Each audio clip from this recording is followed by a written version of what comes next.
Safari Sarah here again. After the end of the Jurassic, we find ourselves in the early Cretaceous period. The Cretaceous was the longest of the three periods of the Mesozoic.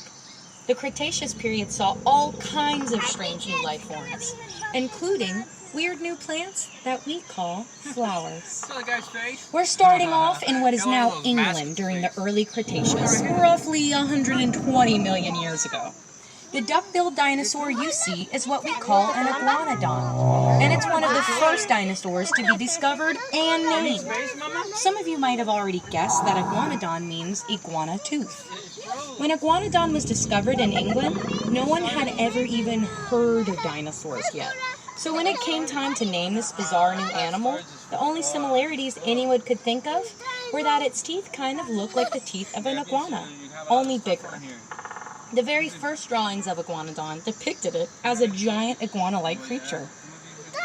The animal it's next to is Baryonyx. Baryonyx was a carnivore, and specifically, it ate fish.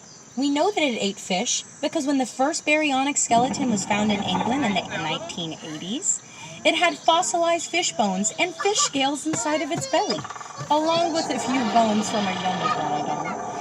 Since it lived in what is now England, as one of its last meals was fish, this could be the earliest evidence of anyone in the UK ordering fish and chips. Our quest has now taken us from Europe to the continent of Asia, still in the early Cretaceous. The big dino you see here is Eutyrannus, the feathered tyrant.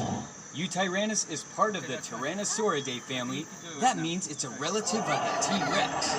Eutyrannus lived in the Liaoning province of China.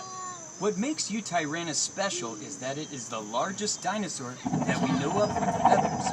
We know that Eutyrannus had feathers because of where and when it lived. About 120 million years ago, a volcanic eruption blanketed much of the Liaoning province with hot ash, like what happened at Pompeii thousands of years ago. While that was devastating to the animals at that time, it's great for paleontologists because it preserved soft tissue, in some cases including feathers.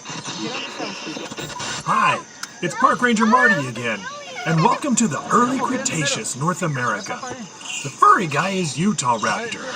Now let's see, can anyone guess where Utahraptor was discovered? That's right, Cincinnati. Just kidding, folks. Utahraptor was found in Utah. Utahraptor is the largest known member of the raptor family. Now behind him is a predator named Seatz. Seatz was a massive predator that lived at the end of the early Cretaceous. Very little is known about Seatz due to how recent of a discovery it is. But it is thought to be a member of the Allosauridae group that lived into the early Cretaceous. Seatz lived in North America at about the same time as some members of the Tyrannosaur family.